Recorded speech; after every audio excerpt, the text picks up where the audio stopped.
Could I have the next slide, please, Cindy Lynn? Simply by changing some of those terms. Or using mathematics as an example, okay? If you look at the middle equation here, Shinzen's written a little equation that says suffering, what you actually feel that makes you so miserable. Suffering equals discomfort, the actual physical sensations of a pain or the like, multiplied by your resistance to it, the whole thing divided by the mindfulness you bring to it. That is, let's say we could scale these things, okay? And you had a pain level of 1 out of a possible 10 points, a little bitty pain. But you hated it. You really resisted. You resisted with 10 units of resistance. Well, you're suffering at level 10. And your mindfulness is just ordinary there. Well, that means you can make little pains into big deals. And I know that's true. I've been able to get a lot of suffering out of little pains sometimes. On the other hand, as he's found with some of his people who have chronic pain problems, if you can reduce the resistance and increase the mindfulness, people can have very high degrees of physical pain, but not suffer from it. That, yeah, it's there, it's a sensation, and he teaches them in a Vipassana-like way to be able to follow it with equanimity and clarity and breadth, following the whole thing, and the amount of suffering goes way down. Or in the opposite direction, satisfaction, he says, equals pleasure multiplied by mindfulness divided by grasping. That is, the pleasure is the actual physical sensations that please you, and the more mindful of it you are, the more intense it is. But the more you grasp at it, the more you tend to reduce the actual satisfaction you get from things. You end up grabbing at things all the time.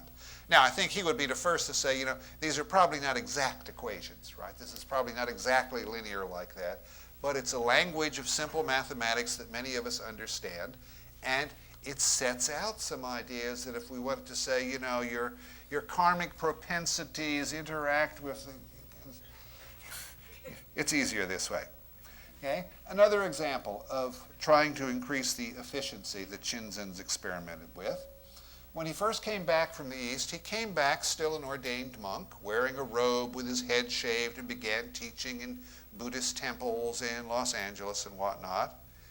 And he had some luck, but he noticed that there were certain ways in which the students didn't really take him too seriously because he was obviously weird, right? He was a monk. He wasn't like ordinary people, even though that's the tradition. Well, that was a gap there, When you get advice from somebody who's so different from you that undoubtedly they don't really understand, you don't pay much attention to it.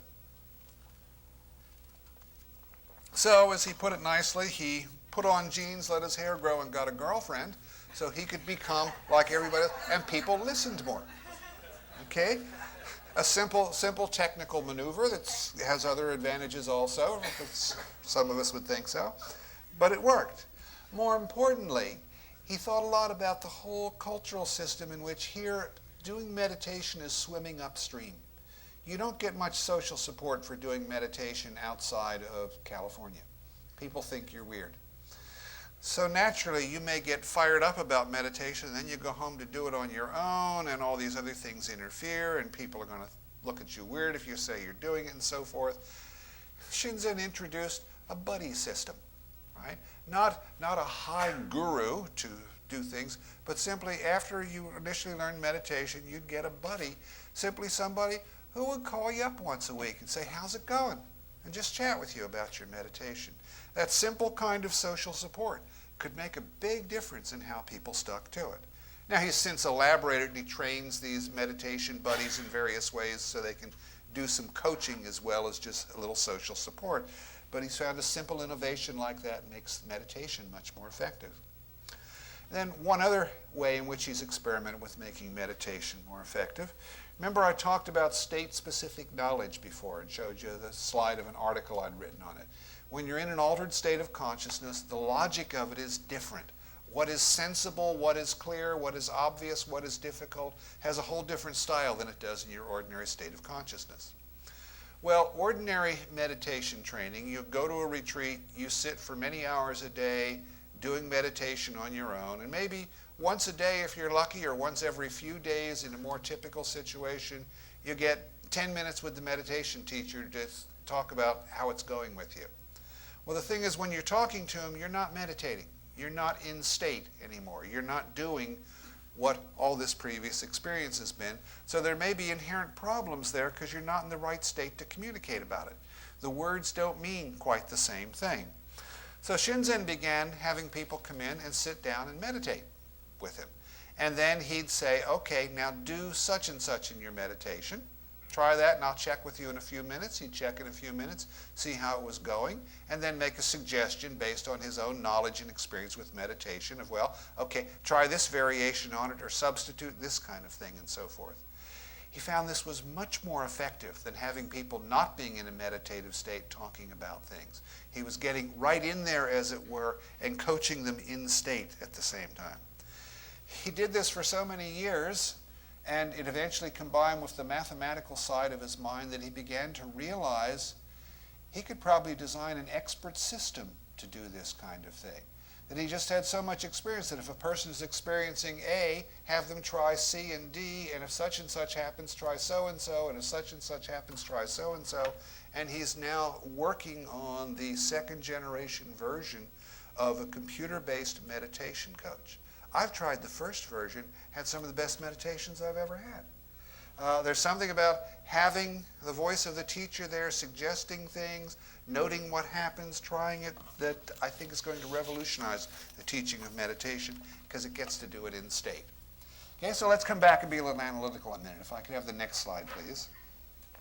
Let's take a look at this business of living in samsara again. I've just pulled out that inner loop there where you're constantly going around thinking about giving your attention to what's happening in terms of your needs and hopes and fears and habits and history and skills and so forth, where the dynamics driving it are attraction, aversion, and ignorance, the classic Buddhist three, although I've added active ignorance to use some of our knowledge about defense mechanisms. Ignorance is not just knowing things sometimes, it's an active not knowing things.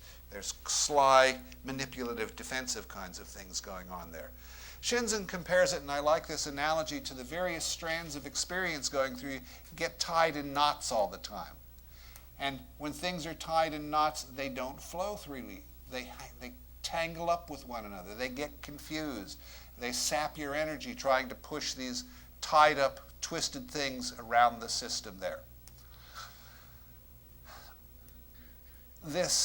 And not only do you mull this stuff over and over again, but it affects your perception. Instead of getting that straight primary perception, the processing and elaboration is affected by these knots, these hopes and fears and aversions and so forth, and it constellates them into thinking what I'm talking about. I'm doing a class right now with some students on emotions as altered states of consciousness. And one of the things we're looking at is that you can have a mild emotion within your ordinary state of consciousness.